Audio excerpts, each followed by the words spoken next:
दोन्ही ठाकरे बंधू 20 वर्षांनी एकत्र आले, मराठी माणसाच्या न्याय हक्कासाठी एकत्र आलेले आहेत आणि कोणत्या परिस्थितीत मुंबई महानगरपालिकेमध्ये 227 जागेमध्ये 118 ते 120 जागा उद्धव बाळासाहेब ठाकरे, माननीय राजसाहेब ठाकरे आणि शरदचंद्र पवार ही आघाडी मिळवणार आणि मुंबई ताब्यात ठेवणार। ही मुंबई चोरांच्या, लफंग्यांच्या आणि इतर भाषिक लोकांच्या ताब्यात देणार नाही म्हणजे नाही।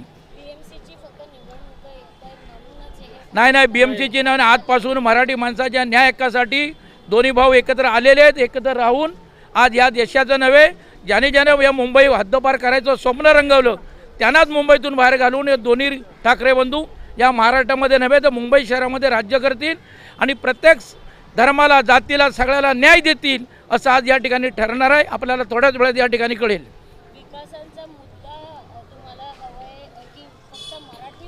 नाही, आम्हाला विकासाचा मुद्दा पाहिजे आहे, मराठीचा मुद्दा नाही आहे। परंतु मराठी दोन भाऊ एकत्र आल्यामुळे या मुंबई शहराचा विकास कायापालट होणार म्हणजे होणारच आहे।